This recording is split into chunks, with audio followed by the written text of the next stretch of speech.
17 जून 2020 बुधवार मध्य प्रदेश की आज की ताज़ा खबर। तो स्वागत है आपका हमारे यूट्यूब न्यूज़ चैनल में और मैं हूं आपका होस्ट दोस्त कुलदीप पांडे।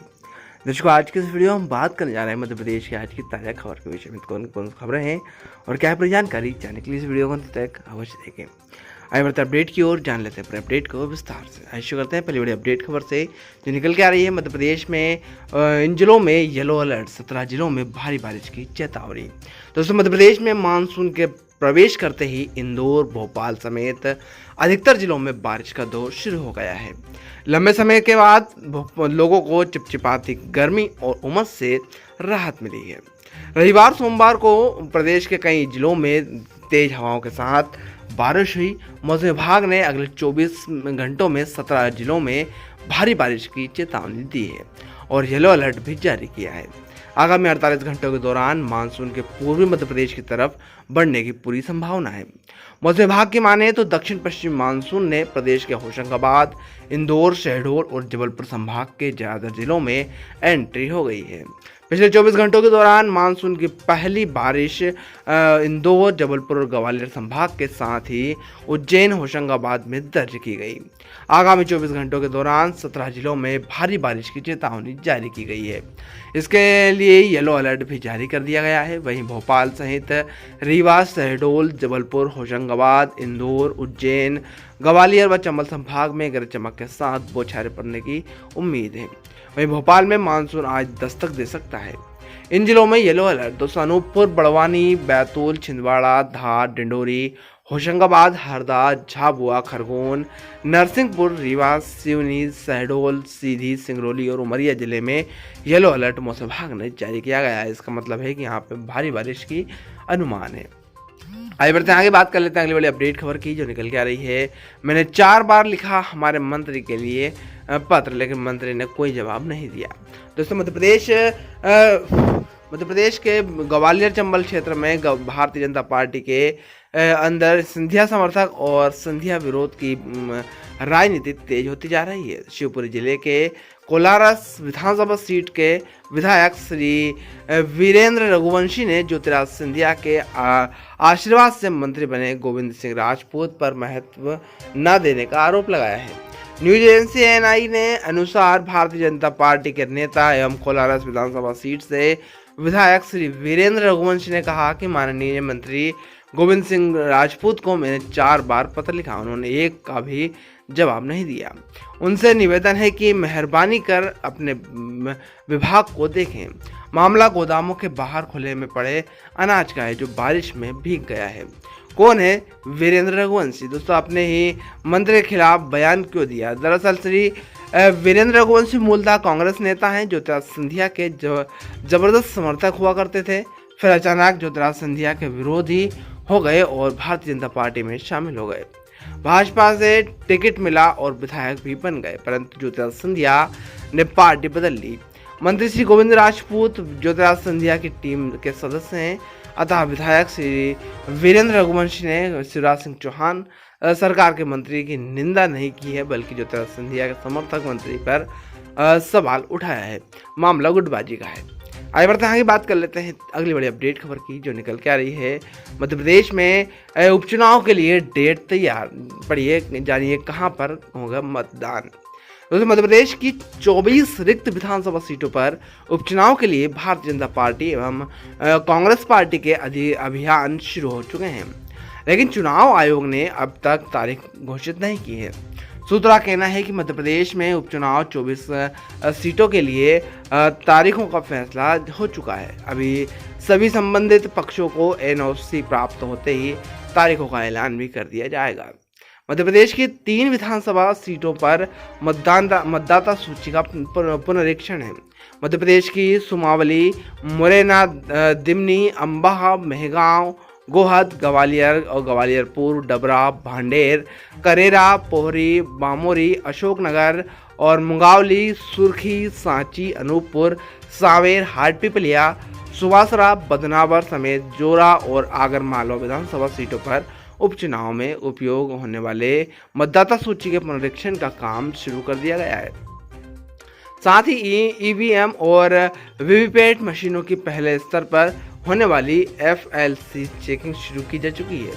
हालांकि चुनाव आयोग ने अभी इन उपचुनाव की तारीखों का ऐलान नहीं किया है।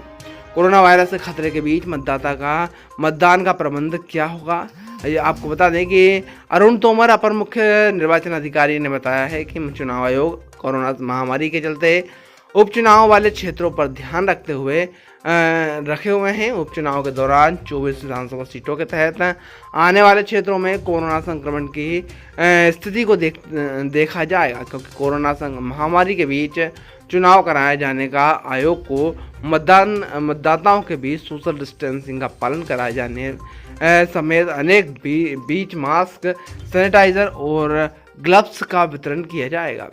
यदि विधानसभा में कंटेनमेंट जोन है तो वहां डॉक्टरों की टीम भी तैनात की जाएगी। कोरोना पॉजिटिव मरीजों के अस्पताल में भर्ती होने वाले पर पोस्टल बैलेट के उनका वोट कराया जा सकता है। विधानसभा उपचुनाव को मद्देनजर मतदाता सूची का पुनरीक्षण और EVM और वीवीपैट मशीनों की FLC का काम शुरू कर दिया गया है। 10 सितंबर के पहले करना है मतदान। दोस्तों, कांग्रेस के पूर्व 22 विधायकों के 10 मार्च को विधानसभा से इस्तीफा स्वीकार कर रिक्त सीटों की जानकारी चुनाव आयोग को भेज दी थी। इसके बाद इन सीटों को रिक्त घोषित कर दिया गया था। अब यहाँ 6 महीने के भीतर यानी 10 सितंबर के पहले चुनाव कराया जाना है। 2 अन्य विधानसभा सीटें जोरा पर 20 जून तक और आगर मालवा का चुनाव 15 जुलाई तक कराया जाना है।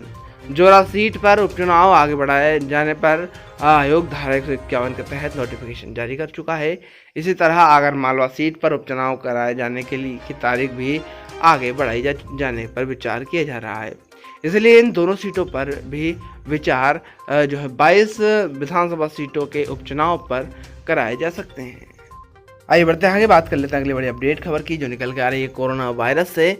मध्य प्रदेश में 11,000 पहुंचा पॉजिटिव केस, 1100 कंटेनमेंट जोन, 11 मौतें। दोस्तों, आपको बता दें मध्य प्रदेश में आज 11 का आंकड़ा बना है, लेकिन पहली बार यह 11 का आंकड़ा अच्छा नहीं लग रहा है। मध्य प्रदेश में आज 16 जून को कोरोना वायरस से पीड़ित मरीजों की कुल संख्या 11,000 के पार हो गई है। पिछले 24 घंटों में 11 मरीजों की मौत हुई और पूरे मध्य प्रदेश में फिलहाल करीब 1100 कंटेनमेंट जोन हैं, जहां आम जनजीवन के लिए सभी गतिविधियां प्रतिबंधित हैं। मध्य प्रदेश में कोरोना बुलेटिन की बात करें तो संचालनालय स्वास्थ्य सेवाएं मध्य प्रदेश द्वारा जारी कोरोना वायरस बुलेटिन दिनांक 16 जून 2020 शाम 6 बजे के अनुसार पिछले 24 घंटों में कुल 5,227 सैंपल की जांच की गई, जिनमें से 49 रिजेक्ट हो गए, 5,093 नेगेटिव, लेकिन 134 पॉजिटिव पाए गए। इसी के साथ मध्य प्रदेश में कुल संक्रमित मरीजों की संख्या 11,069 हो गई। 11 मरीजों की मृत्यु के साथ कुल मृतकों की संख्या 476 और 249 डिस्चार्ज के साथ कुल स्वस्थ हुए मरीजों की संख्या 8,152 हो गई है। मध्य प्रदेश के अस्पतालों में आज भी तारीख में 2,441 मरीज भर्ती हैं। MP कोविड-19 लेटेस्ट रिपोर्ट की खास बातें अगर बात करें तो आम नागरिकों को महामारी से बचाने के लिए मध्य प्रदेश में 1,091 इलाकों को कंटेनमेंट जोन बनाया जा चुका है, यानी इन इलाकों में रहने वाले लोगों का आम जनजीवन पूरी तरह से प्रतिबंध कर दिया गया है। भोपाल आज भी पॉजिटिव मरीजों की संख्या में टॉप पर है। 48 जिलों के साथ भोपाल में कुल संक्रमितों की संख्या 2,283 हो गई है। आगे बढ़ते हैं आगे, बात कर लेते हैं अगली बड़ी अपडेट खबर की, जो निकल के आ रही है चीन से। चीन और भारत में छिड़ा युद्ध, एक कर्नल, 2 सैनिक सहित 40 के स्थापित शांति भंग। दोस्तों, लद्दाख क्षेत्र भारत और चीन की सीमाओं से बड़ी खबर आ रही है। 40 साल की स्थापित शांति को भंग करते हुए चीन की सेना की एक टुकड़ी ने भारतीय सेना की एक टीम पर हमला कर दिया। इस हमले में भारतीय सेना का एक कर्नल और 2 जवान शहीद हो गए। इस घटना के बाद केवल भारत और चीन ही नहीं बल्कि दुनिया के तमाम देशों के बीच चिंता की लकीरें उभर आई हैं। स्थिति को नियंत्रण करने के लिए दोनों पक्षों के अधिकारियों की बैठकें शुरू हो गई हैं। प्राथमिक सूचना मिली है कि भारत और चीन के बीच लद्दाख सीमा पर दोनों सेनाओं के बीच सोमवार देर रात झड़प हो गई, जिसमें भारतीय सेना के एक अधिकारी और 2 जवान शहीद हो गए थे। सेना की ओर से जारी एक आधिकारिक बयान में कहा गया है कि गैलवान घाटी में डी एस्केलेशन प्रक्रिया के दौरान बीती रात दोनों सेनाओं का आमना सामना हो गया, जिसमें हमारे जवान शहीद हुए, जिसमें भारतीय सेना का एक अधिकारी और 2 सैनिक शामिल थे। तनाव कम करने सेना के अधिकारियों की मीटिंग। दोस्तों, याद दिला दें कि भारत और चीन के बीच पिछले 40 साल से शांति स्थापित थी। 40 साल बाद गोली चली और उसमें भारत को एक अधिकारी व 2 जवानों को खोना पड़ा। दोनों पक्षों के वरिष्ठ सैन्य अधिकारियों मौजूदा तनाव कम करने के लिए बैठकें कर रहे हैं। पिछले महीने की शुरुआत में भी गतिविधियां शुरू होने के बाद भारतीय सैन्य नेतृत्व ने फैसला किया था कि भारतीय सैनिक पेंगोंग सो और गलवाना घाटी, डेमचोक और दौलत बेग ओल्डी के सभी विवादित क्षेत्रों में चीनी सैनिकों के आक्रमण और अंदाज से निपटने के लिए कड़ा रुख अपनाएंगे।